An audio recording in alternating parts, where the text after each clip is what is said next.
TV 24 news ವಾಹಿನಿಗೆ ಸ್ವಾಗತ. ಹಾವೇರಿ ಜಿಲ್ಲೆಯ ಸವಣೂರ ತಾಲೂಕಿನ ಜೇಕಿನಕಟ್ಟಿ ಗ್ರಾಮದಲ್ಲಿ ಶ್ರೀ ಹುತ್ತಮಲ್ಲೇಶ್ವರ ದೇವಸ್ಥಾನದ ಆವರಣದಲ್ಲಿ ಸಮತಾ ಸೈನಿಕ ದಳ ಹಾಗೂ ನಿತ್ಯ ಸತ್ಯ ಕಟ್ಟಡ ಕಾರ್ಮಿಕರ ಹಾಗೂ ಅಸಂಘಟಿತ ಕಾರ್ಮಿಕರ ಜಾಗೃತಿ ವೇದಿಕೆ ವತಿಯಿಂದ 140ನೇ ವಿಶ್ವ ಕಾರ್ಮಿಕರ ದಿನಾಚರಣೆಯನ್ನು ಶುಕ್ರವಾರ ವಿಜೃಂಭಣೆಯಿಂದ ಆಚರಿಸಲಾಗಿದೆ. ಕಾರ್ಯಕ್ರಮ ಡಿಎಸ್ ಓಲೇಕರ್, ರಾಜ್ಯಾಧ್ಯಕ್ಷರು, ಕಾರ್ಮಿಕ ಘಟಕ ಸಮತಾ ಸೈನಿಕ ದಳ ಹಾಗೂ ಸಂಸ್ಥಾಪಕ ಅಧ್ಯಕ್ಷರು, ನಿತ್ಯ ಸತ್ಯ ಕಟ್ಟಡ ಕಾರ್ಮಿಕ ಜಾಗೃತಿ ವೇದಿಕೆ ಅವರ ನೇತೃತ್ವದಲ್ಲಿ ನೂರಾರು ಕಾರ್ಮಿಕರ ಭಾಗವಹಿಸುವಿಕೆಯಿಂದ ಜರುಗಿದೆ.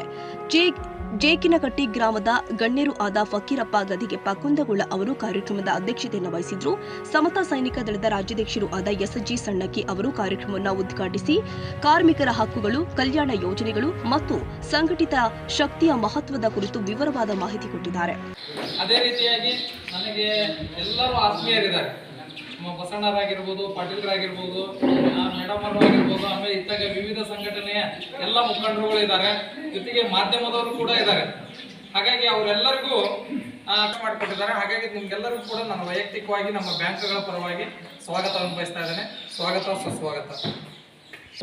ಹಾಗಾದ್ರೆ ಆ ಬ್ಯಾಂಕ್ಗಳಲ್ಲಿ ನನ್ನ ಪಾತ್ರ ಏನು ಅನ್ನೋದ್ರ ಬಗ್ಗೆ ಸ್ವಲ್ಪ ನಿಮಗೆ ಮಾಹಿತಿಯನ್ನು ಕೊಡ್ಲಿಕ್ಕೆ ಇದ್ದೀನಿ.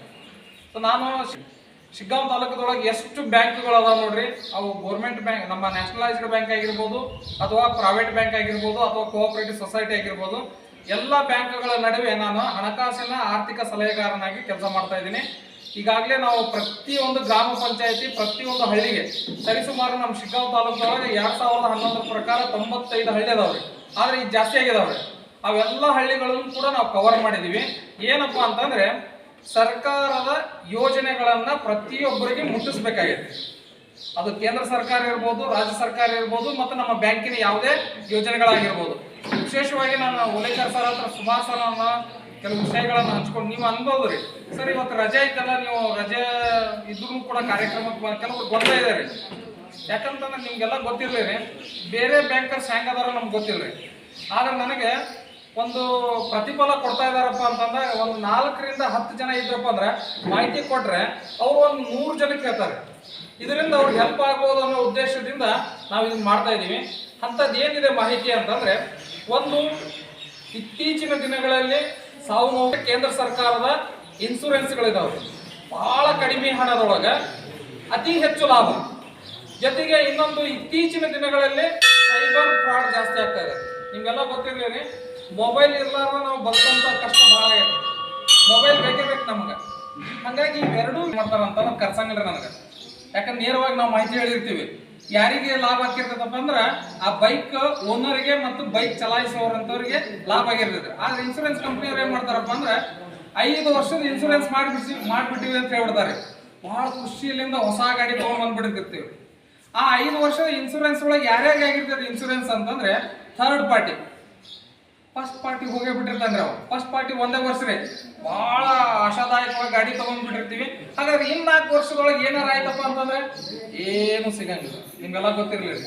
ಹಾಗಾದ್ರೆ ಎಷ್ಟಿದೆ ಪ್ರೀಮಿಯಮ್? ಬರೀ 300 ಚಿಲ್ಲರೆ ಇರ್ತದೆ ಬೈಕಿಗೆ. ಕಾರಿಗೆ ಒಂದು 500 ಚಿಲ್ಲರೆ ಏನೋ 600. ಅದೇ ರೀತಿಯಾಗಿ ಕೂಡ ನಾವು ಕಾರ್ಮಿಕರ ಬಗ್ಗೆ ಯಾವುದೇ ಸಂದರ್ಭದಲ್ಲಿ ಕೂಡ 24 ಗಂಟೆಗಳ ಯಾರಿಗೆ ಅನ್ಯಾಯ ಆಗಲಿ, ಯಾರಿಗೆ ನೋವಾದಲ್ಲಿ, ಅಥವಾ ಒಂದು ದೊಡ್ಡ ಇಂಜಿನಿಯರ್ ಒಂದು ಹಿಸ್ಟ್ರಿ ಭಾಳ ಐತಿ. ದೊಡ್ಡ ಇಂಜಿನಿಯರು ಒಂದು 10 ಮಂದಿ ಗೌಂಡರ್ ಕೂಡಿಸ್ಕೊಂಡು ಕೆಲಸ ಎಲ್ಲ ಮಾಡಿ ಯಾವ್ದಾರ ಒಂದು ಇರ್ಬೋದು, ಬೆಂಗಳೂರು ಇಲ್ಲೇ ಓದ್ಕೊಂಡನು ಇಲ್ಲೇ ಕುಂತ್ಕೊಳ್ತಾರೆ. ಅಲ್ಲೇ ಹೊರನೋದು ಅದಕ್ಕೂ ಮೇಸ್ತ್ರಿ ಇರ್ತಾರೆ. ಆ ಮೇಸ್ತ್ರಿ ಜೀವ ಇಡೋರು ಈ ಗೌಂಡಿಗಳು. ಪುತ್ರ ಇವತ್ತು ಮೇ 1 ವೈದ್ಯರು ನಮಗೆ ಮೆಡಿಕೇಶನ್ಸ್ ಅಂತ ಕೊಡಾಕಂತ ಹೇಳಿ ಬರ್ತಾನೆ ಅಂದಿದ್ರು. ಅವರು due to their absence I am here to explain those medications to you. ಏನಪ್ಪ ಅಂತಂದ್ರೆ, ಕಾರ್ಮಿಕರು ತಮ್ಮ ದಿನನಿತ್ಯ ಕಾರ್ಯಗಳಲ್ಲಿ ತಮ್ಮನ್ನು ತಾವು ತೊಡಸ್ಕೊಂಡು ಹೆಲ್ತ್ ಕಡೆ ಗಮನ ಕೊಡದನ ಭಾಳ ಹಿಂದುಳಿ ಆಗ್ತಾರ. ಅದ್ರ ಸಂಬಂಧ ಹಾರ್ಟ್ ಅಟ್ಯಾಕ್ ಆಗತ್ತವು, ಅವು ಆಗತ್ತವು. ಇವತ್ತಿನ ಬೆಳಿಗ್ಗೆ ಕುನ್ನೂರು ಗ್ರಾಮದಲ್ಲಿ, ಅವರ ಹೆಸರೇನಪ್ಪಾಜಿ? ಮಂಜುನಾಥ್ ಮೂಳೆ ಅವರು ನಿನ್ನೆ ಈ 2 ದಿನದ ಹಿಂದ್ಗಡೆ ಅಷ್ಟೇನೆ ಪೆನ್ಷನ್ಗೆ ರಿನ್ಯೂವಲ್ಸ್ ಮಾಡಿಸ್ಕೊಂಡು ಹೋಗಿದ್ರು. ಅವ್ರೇನಾಯ್ತು, ಇವತ್ತು ಬೆಳಿಗ್ಗೆ ಕುನ್ನೂರಿಂತ್ರ 30 ಜನ ಹಾಗೆ ಕಾರ್ಮಿಕರು ಬಹಳಷ್ಟು ಜನ ಬರಾಯ್ತಿದ್ರು. ಅವ್ರದ್ದು ಹಾರ್ಟ್ ಅಟ್ಯಾಕ್ ಕಾರಣದಿಂದ ಏನಾಯ್ತು, ಡ್ಯೂ ಟು ದೇರ್ ಆಬ್ಸೆನ್ಸ್ ಇಲ್ಲೇ ಯಾರು ಕಾರ್ಮಿಕರು ಬರಲಿಲ್ಲ. ಹಾಗಾಗಿ ಕಾರ್ಮಿಕರು ಎಷ್ಟು ದುಡಿತಾರಲ್ಲ ಅವ್ರಿಗೆ ಅಷ್ಟೇ ಹೆಲ್ತ್ ಕಡೆ ಗಮನ ಕೊಡ್ಬೇಕಂತ ಕೇಳ್ಕೊಂತೀನಿ. ಹೆಲ್ತ್ ಕಡೆ ಗಮನ ಅಂತಂತ ಹೇಳಿದಾಗ ಇವತ್ತು ಬರಾಕತ್ತಿದ್ದು doctors cancer due to cancer ಇಂತ್ರ ಸಾಯಾಕತ್ತೀರಿ, ಕ್ಯಾನ್ಸರ್ ಇಂತ್ರ ನಿಮ್ಮನ್ನ ನೀವು ಬದುಕಿಸ್ಕೋರಿ ಅಂತ ಹೇಳಾಕ. ಕ್ಯಾನ್ಸರ್ ಇಂತ್ರ ನಿಮ್ಮನ್ನು ನೀವು ಬದುಕಿಸ್ಕೊತೀರಿ ಹೆಂಗ? ಈಗ ನಮ್ಮ ಮುಸ್ಲಿಂ ಬಂಧುಗಳಾತ ಅವರು ರಂಜಾನ್ ಅಂತ ಮಾಡ್ತೀರಿ, ರೋಜಾ ಅಂತ ತಗೊಂತೀರಿ. ರೋಜಾದ ಮೇನ್ ಇಂಟೆನ್ಷನ್ ಏನು? ಒಂದು ಪೀರಿಯಡ್ ಆಫ್ ಒಂದು ತಿಂಗಳು ಅವರು ಉಪವಾಸನ ಮಾಡ್ತಾರ. ಇದು ಕ್ಯಾನ್ಸರ್ಗೆ ಸಂಬಂಧಪಟ್ಟೈತಿ. ಹೆಂಗ? ಜರ್ಮ್ಸ್ ಅವರ್ ಬಾಡಿ ಸೆಲ್ಸ್ ಏನಾಗ್ತಾವು, ತಮ್ಮನ್ನ ತಾವು ತಿನ್ಕೊಳಕ್ ಸ್ಟಾರ್ಟ್ ಮಾಡ್ತಾವು. ಯಾವಾಗ? ಅವರು ಉಪವಾಸ ಇದ್ದಾಗ. ಯಾವಾಗ ನಮ್ಮ ಬಾಡಿಯಲ್ಲಿ ಕ್ಯಾನ್ಸರ್ ಸೆಲ್ಸ್ ಭಾಳ ಆಕ್ಕವು, ಅವಾಗ ನಾವು ಯಾವಾಗ ಉಪವಾಸ ಇರ್ತೇವಲ್ಲ, ನಾವು ಉಪವಾಸ ಇದ್ದಾಗ ನಮ್ಮ ಬಾಡಿ ನಮ್ಮನ್ನ ತಿನ್ನಕ್ ಚಾಲೂ ಮಾಡ್ತೈತಿ. ಯಾವಾಗ ಕ್ಯಾನ್ಸರಿಯಸ್ ಸೆಲ್ಸ್ ಇರ್ತಾವಲ್ಲ, ಅವಾಗ ಹಸುವಿದ್ದಿದ್ದ ಸೆಲ್ಸ್ ಅವನ್ನ ತಿಂದು ನಮ್ಗ ಕ್ಯಾನ್ಸರ್ನ ತಡೆಗಟ್ತಾವ. ಇದು ಕಾರ್ಮಿಕರಿಗೆ ಇತ್ತೀಚೆಗೆ ಅಂದ್ರೆ ಬಿಸಿಲು ಇರೋ ಕಾರಣ heart attack, cancer, brain tumour ಇಂಥವು ಭಾಳ ಆಗತ್ತವು. ಆಮೇಲೆ ಇದನ್ನ ಎಲ್ಲ ತಡೆಗಟ್ಟಬೇಕಂತ ಹೇಳಿ ಅವಾಗಿನ ಜಮಾನದಾಗ B.R. ಅಂಬೇಡ್ಕರ್ ಅವರು, ಬಾಬಾ ಸಾಹೇಬ್ ಭೀಮ್ರಾವ್ ಅಂಬೇಡ್ಕರ್ ಅವರು ಅವಾಗ ನಿರ್ಧಾರ ಮಾಡಿ ಚಿಕಾಗೋದಲ್ಲಿ ಸನ್ 1889 ಅವಾಗ 14 ತಾಸು ನಮ್ಮ ಕಾರ್ಮಿಕರು ಕೆಲಸ ಮಾಡೋದು ಬೇಡ, ಓನ್ಲಿ 7 ತಾಸು ಕೆಲಸ ಮಾಡಲಿ ಅಂಥೇಳಿ ಅವಾಗಿನ ಜಮಾನದಾಗ ಇದನ್ನ ಯೋಚನೆ ಮಾಡಿ ಅವರು ಚಿಕಾಗೋದಲ್ಲಿ ಸತ್ಯಾಗ್ರಹ ಹೊಡ್ತಾರ. ಸತ್ಯಾಗ್ರಹ ಹೂಡಿ ಇವತ್ತಿನ mutton labours 1 to 7 hours only ಕೆಲಸ ಮಾಡ್ತಾರ. ಹಿಂಗ ಅಂಬೇಡ್ಕರ್ ಅವರು ಅವಾಗ ಇದನ್ನ ನಿರ್ಧಾರ ಮಾಡ್ಯಾರ. ಅವಾಗ ಹೇಳ್ಯಾರ ಅವರು ಏನಂತ, ಇವತ್ತ ಒಬ್ಬ ಮಾಲೀಕ ಅಂತ ಅನಿಸ್ಕೊಂತಾನಂತಂದ್ರ ಅವ ಕಾರ್ಮಿಕನಿಂತನ ಅನಿಸ್ಕೊಳೋದು. ಇವತ್ತ ಲೇಬರ್ ನನಗ ಇಷ್ಟು ದುಡ್ಡು ಕೊಟ್ಟಾನ, ಅವ ಮಾಲಕ ಅಲ್ಲ. ಮಾಲಕ ಅನಿಸ್ಕೋಬೇಕಂದ್ರ ಲೇಬರು ಕಾರಣ. ಇವತ್ತ ವಾತ ಪಿತ್ತ ಕಫ, ಇವತ್ತು ನಮ್ಮ ಕಾರ್ಮಿಕರು ಬೆಳಿಗ್ಗೆ ಎದ್ದು ಎಲ್ಲ ಹೇಳಿದ್ರು ವಾತ ಕಫ ಅಷ್ಟೇ ಬಿಟ್ಟು ಪಿತ್ತ ತೊಗೊಂಡು ಬಂದ್ಬಿಟ್ರ. ಹೆಂಗ? ಹುಲಿಕರ್ ಸರ್ ಅಂತೇಳಿ ಶಿಟ್ಲೆ ಬಂದ್ಬಿಟ್ಟಾರ. ಬೆಳಿಗ್ಗೆ ಹೇಳ್ಯಾರ ನಮಾಜ್ ಒಂದ್ ಐತಿ ಅದೈತಿ ಅಂತೇಳಿ. ಓಕೆ, ಅದನ್ನೆಲ್ಲ ಸರಿಪಡಿಸ್ಕೊಂಡು ನಮ್ಮಪ್ಪಾರ ಅವ್ರಿಗೂ ಸಹ ಬೇಜಾರಾಗ್ಲಾರ್ದಂಗ ಈ ಕಾರ್ಯಕ್ರಮವನ್ನ ಯಶಸ್ವಿಯಾಗಿ ನಿರ್ವಹಿಸ್ಯಾರ. ಅದನ್ನ ನೋಡಿ ನನಗೂ ಭಾಳ ಖುಷಿ ಆಯ್ತು. ಯಾಕಂತಂದ್ರೆ ಇಲ್ಲಿ ಪ್ರೆಸ್ನವ್ರು ಬಂದಾರ, ಗರುಡ ಪ್ರೆಸ್ನವರು ಹಾಗೂ ರವಿರಾಜ್ ಬಂಕಾಪುರ, ಇವ್ರದ್ದು ದೊಡ್ಡ ಪ್ರೆಸ್ ಐತಿ. ಇವ್ರ ತಮ್ಮ ಸಮಯಗಳನ್ನ ತಡ್ಕೊಂಡು ಇಲ್ಲಿ ಕುಂತು ಎಲ್ಲರೂ ಮೇ 1 ಕಾರ್ಮಿಕರ ದಿನಾಚರಣೆ ಇದನ್ನ ಭಾರಿ ಚಂದ ನೆರವೇರ್ಸ್ಯಾರ. ಎಲ್ಲರಿಗೂ ಮತ್ತೊಮ್ಮೆ ಹೃದಯಪೂರ್ವಕ ಅಭಿನಂದನೆಗಳು.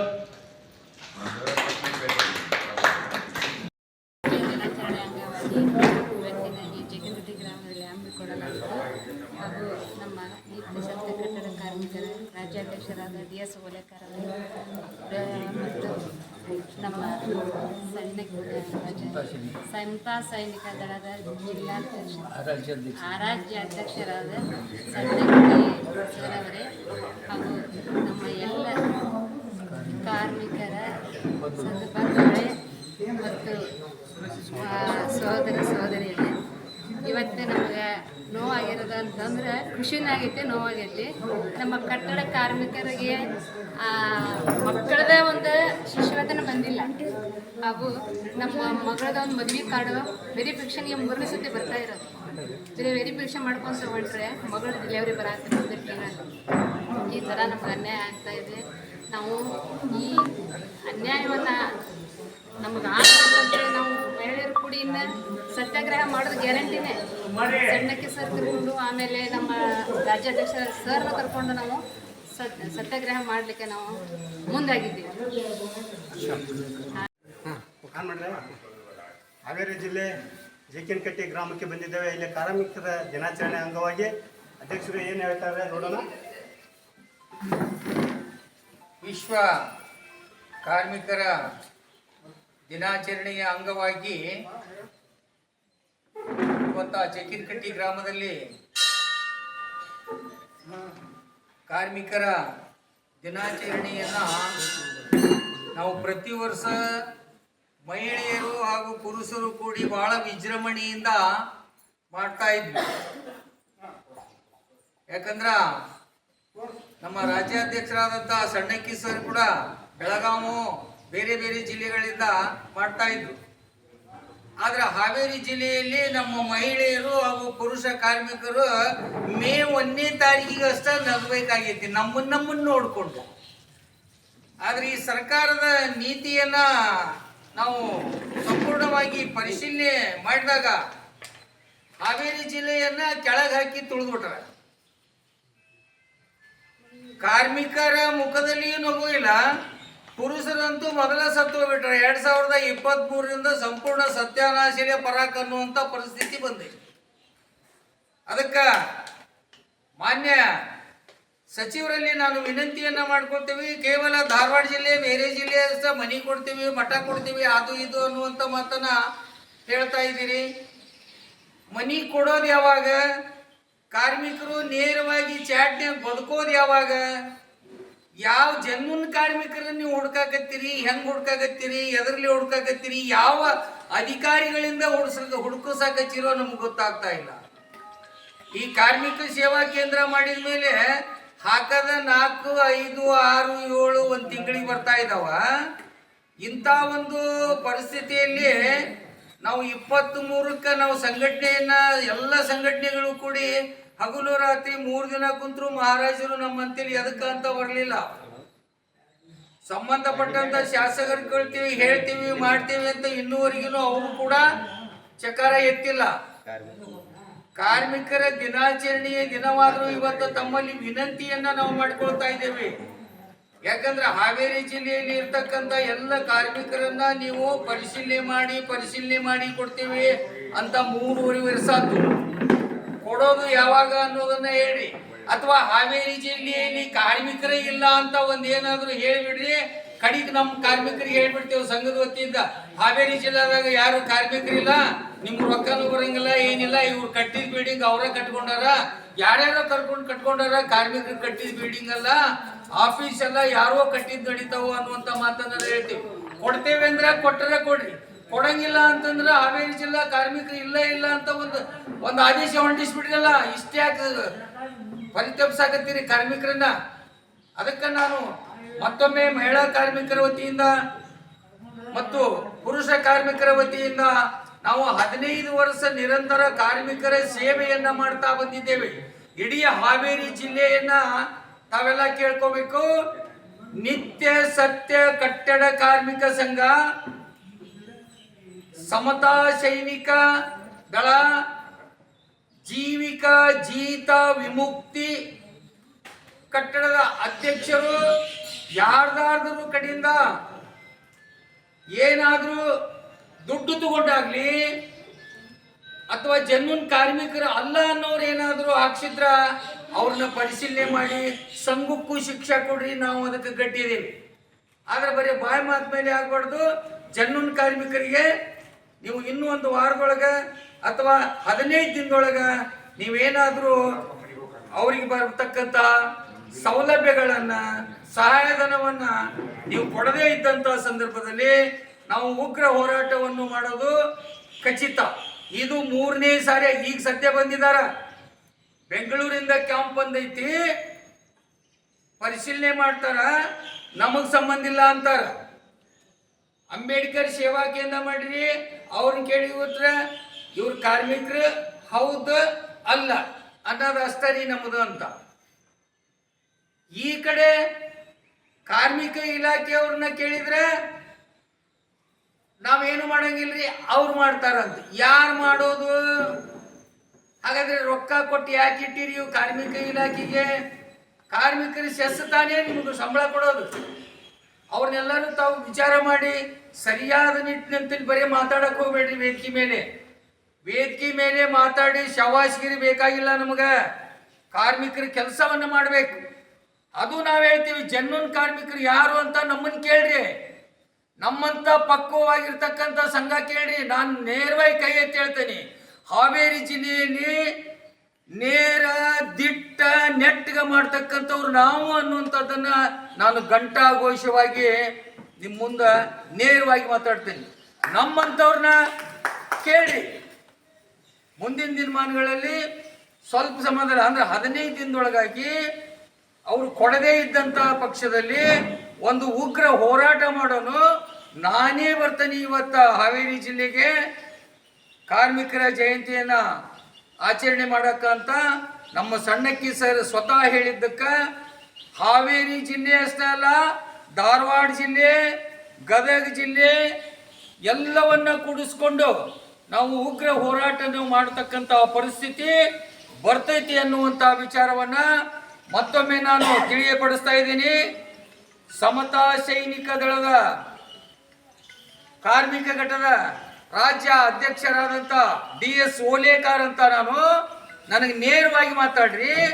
ನೀವೇನಾದರೂ ಎಬಡ ಕಾರ್ಮಿಕರನ್ನ ಹಾಕಿರಿನ ಅಂತ ನನ್ನ ಪ್ರಶ್ನೆ ಮಾಡ್ರಿ. ಅಧಿಕಾರಿಗಳಿಂದರ ಮಾಡಿಸ್ರಿ, ಎಲ್ಲಿಂದರ ಮಾಡಿಸ್ರಿ. ಅದೇ ತರನಾಗಿ ಜೀತ ವಿಮುಕ್ತಿ ಕಟ್ಟಡ ಸಂಘದ ಅಧ್ಯಕ್ಷರಾದಂಥ ಸುರೇಶನ್ನ ವಿಚಾರ ಮಾಡ್ರಿ. ನಮ್ಮಲ್ಲಿ ಏನಾರ ಪಂಚರ್ ಇತ್ತು ಅಂತಂದ್ರೆ ನಾವು ಮಾಡೋ ಕೆಲಸ ಸರಿ ಇಲ್ಲಪ್ಪ, ನೀವು ಜೆನ್ಯೂನ್ ಕಾರ್ಮಿಕರನ್ನ ಹಾಕಿಲ್ಲ ಅಂತ ನಮ್ಮ ಮೇಲೆ ಆಕ್ಷನ್ ತಗೊಳ್ರಿ. ಸೊ ನಾವೇನಾದ್ರು ಜೆನ್ಯೂನ್ ಕಾರ್ಮಿಕ ಹಾಕಿಲ್ಲ ಅಂದ್ರೆ ನಮ್ಮ ಸಂಘ ಕ್ಯಾನ್ಸಲ್ ಮಾಡ್ರಿ. ಹಕ್ಕು ನಿಮ್ಮಂತೇಳಿ ಐತಿ. ನಿಮ್ಮ ಇಲಾಖೆಯವ್ರು ಕೊಟ್ಟಾರ, ಅದನ್ನು ವರ್ಷ ನಾವು ಸೆಸ್ ಅಂತ ತುಂಬ್ತೇವೆ, ನಿಮಗೆ ಫೀಸ್ ಅಂತ ತುಂಬ್ತೇವೆ. ಆದರೂ ಕೂಡ ನೀವು ಯಾರೋ ಏಜೆಂಟ್ಗಳ ಮಾತು ಕೇಳಿಕೊಂಡು ಕಾರ್ಮಿಕ ಸಂಘದವರನ್ನ ಒಂದು ನೆಗ್ಲೆಕ್ಟ್ ಮಾಡುವಂತ ಪರಿಸ್ಥಿತಿ ಸರ್ಕಾರಕ್ಕಿದೆ. ಸರ್ಕಾರ ಯಾವಾಗಲೂ ಕಾರ್ಮಿಕರ ಸಂಘದ ಜೊತೆಗೆ ಹೋಗಿದ್ದನ್ನ ನಾನು ಕಂಡಿದ್ದೇನೆ. ಸೊ ಈ ಸರ್ಕಾರ ಮಾತ್ರ ಕಾರ್ಮಿಕರನ್ನ ತುಳಿದು ಅಧಿಕಾರಿಗಳಿಗೆ ಅವಕಾಶವನ್ನು ಕೊಟ್ಟಿದ್ದಕ್ಕ ಕಾರ್ಮಿಕ ಸಂಘಗಳು ನಿಮ್ಮ ಕೈಯಾಗ ಸಿಕ್ಕೊಂಡು ಬಾಲ ಅಲ್ಲಾಡ್ಸಕ್ಕತ್ತವ. ಇದು ಒಂದು ಸರಿ ಏನಾದರೂ ರೊಚ್ಚಿಗೆದ್ದು ಉಗ್ರ ಹೋರಾಟ ಮಾಡಿದ್ರು ಯಾವ ಸರ್ಕಾರವನ್ನು ತಡೆಯಂಗಿಲ್ಲ, ಯಾವ ಅಧಿಕಾರಿಗಳನ್ನು ತಡೆಯಂಗಿಲ್ಲ ಅನ್ನುವಂತಹ ಮಾತನ್ನ ನೇರವಾಗಿ ಸಂಬಂಧಪಟ್ಟಂತಹ ಇಲಾಖೆಯವರಿಗೂ ಸಚಿವರಿಗೂ ನಾನು ಮತ್ತೊಮ್ಮೆ ವಿನಂತಿಯನ್ನ ಮಾಡ್ಕೊಳ್ತಾ ಇದ್ದೀನಿ. ಹಾವೇರಿ ಜಿಲ್ಲೆಯನ್ನ ಎಲ್ಲ ಜಿಲ್ಲೆಯ ಕಾರ್ಮಿಕರಂತೆ ನೋಡಬೇಕು ಅನ್ನುವಂತಹ ಕೋರಿಕೆಯನ್ನು ತಮ್ಮ ಮುಂದೆ ಇಟ್ಟಿರ್ತೀನಿ. ಅದಕ್ಕೋಸ್ಕರ ತಾವೆಲ್ಲ ಮುಂದಿನ ದಿನಮಾನಗಳಲ್ಲಿ ಮತ್ತೊಮ್ಮೆ ನಮಗೆ 15 ದಿನದೊಳಗಾಗಿ ನೀವೇನಾದರೂ ದುಡ್ಡು ಹಾಕಲಿಲ್ಲ ಅಂದ್ರೆ ನಮ್ಮ ರಾಜ್ಯ ಅಧ್ಯಕ್ಷರಾದಂಥ ಸಣ್ಣಕ್ಕಿ ಸರ್ನ ಕರ್ಕೊಂಡು ನಾನು ರೊಕ್ಕ ಕೊಡಲಿವರೆಗಿನೂ ಟೇಂಟ್ ಹೊಡೆದು ಕುಂದಿರ್ತೇನೆ ಅನ್ನುವಂಥ ಮಾತನ್ನ ಹೇಳುತ್ತಾ 2 ಮಾತನ್ನ ಹೇಳುತ್ತಾ ಇದ್ದೀನಿ. ಜೈ ಭೀಮ್, ಜೈ ಭೀಮ್, ಜೈ ಭೀಮ್. ಈ ಸಂದರ್ಭದಲ್ಲಿ ನಿವೃತ್ತ ಸೈನಿಕರು ಆದ ರುದ್ರಗೌಡ್ರು, ಅಯ್ಯನಗೌಡ್ರು, ಮಲ್ಲಯ್ಯನವರ ಚರಂತಿಮಠ್, ನಿರ್ಮಲ ನಾಗನಗೌಡ್ರು ಸೇರಿ ಹಲವು ಗಣ್ಯರನ್ನ ಸನ್ಮಾನ ಮಾಡಲಾಗಿದೆ. ಅಲ್ಲದೆ ದೇವಾಲಯದ ಗೋಪುರ ನಿರ್ಮಾಣಕ್ಕೆ ಸಹಕರಿಸಿದ ಪುಟ್ಟೇಶ ಹಿಳಿಗೇರ ಹಾಗೂ ಪ್ರಶಾಂತ್ ಇಳಿಗೇರನ್ನ ಗೌರವಿಸಲಾಗಿದೆ. ಕಾರ್ಯಕ್ರಮದಲ್ಲಿ ಗಂಗಾಧರಯ್ಯ ಚರಂತಿಮಠ ಜಿಲ್ಲಾಧ್ಯಕ್ಷರು ಧರ್ಮಣ್ಣ ಉಳ್ಳಟ್ಟಿ, ಜಿಲ್ಲಾ ಉಪಾಧ್ಯಕ್ಷರು ರುದ್ರಪ್ಪ ಚಾಕಲಬ್ಬಿ, ನಿರ್ಮಲ ಬಡಿಗೇರ್, ದ್ಯಾಮಕ್ಕ ಬೆಟ್ಟದೂರ, ಇಮಾಂ ಆದಮಾವಿ, ಕಮಲವ್ವ ಪಾಟೀಲ್, ಸಂಜಯ್ ಕುಮಾರ್ ಕುರಬ್ರಿಬೇಟ ಸೇರಿ ವಿವಿಧ ಕಾರ್ಮಿಕ ಸಂಘಗಳ ಪದಾಧಿಕಾರಿಗಳು ಹಾಗೂ ಸದಸ್ಯರು ಭಾಗವಹಿಸಿದ್ರು. ಶಿಗ್ಗಾಂವ್ ಸವಣೂರು ತಾಲೂಕಿನ ವಿವಿಧ ಕಾರ್ಮಿಕ ಸಂಘಗಳ ಸದಸ್ಯರು, ಅಧ್ಯಕ್ಷರು ಹಾಗೂ ನೂರಾರು ಕಾರ್ಮಿಕರು ಕಾರ್ಯಕ್ರಮದಲ್ಲಿ ಹಾಜರಿದ್ದು ಕಾರ್ಮಿಕರ ಏಕತೆ ಮತ್ತು ಹಕ್ಕುಗಳ ಕುರಿತು ಜಾಗೃತಿ ಮೂಡಿಸಲಾಗಿದೆ. ರವಿರಾಜ್ ಸಂಶಿ, ಹಾವೇರಿ.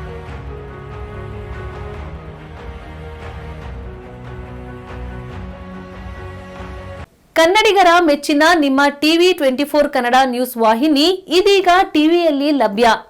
ಕರ್ನಾಟಕ ಮತ್ತು ದೇಶ ವಿದೇಶದ 360 ಡಿಗ್ರಿ ಸುದ್ದಿ ಹಾಗೂ ಉತ್ತರ ಕರ್ನಾಟಕ, ಬೆಳಗಾವಿ, ಬಾಗಲಕೋಟೆ, ಧಾರವಾಡ, ಹಾವೇರಿ, ಗದಗ, ಬಿಜಾಪುರ ಜಿಲ್ಲೆಯ ಕ್ಷಣ ಕ್ಷಣದ ವಿವರವನ್ನ ಪಡೆಯುವುದಕ್ಕೆ ಟಿವಿ 24 ಕನ್ನಡ ನ್ಯೂಸ್ ವಾಹಿನಿಯನ್ನ ಲೈಕ್ ಮಾಡಿ, ವಿಡಿಯೋಗಳನ್ನ ಶೇರ್ ಮಾಡಿ, ಕಮೆಂಟ್ ಮಾಡುವ ಮೂಲಕ ನಮ್ಮ ವಾಹಿನಿಗೆ ಸಹಕಾರ ನೀಡಿ ಮತ್ತು ಚಾನೆಲ್ ಅನ್ನ ಸಬ್ಸ್ಕ್ರೈಬ್ ಮಾಡಿ. Thank you.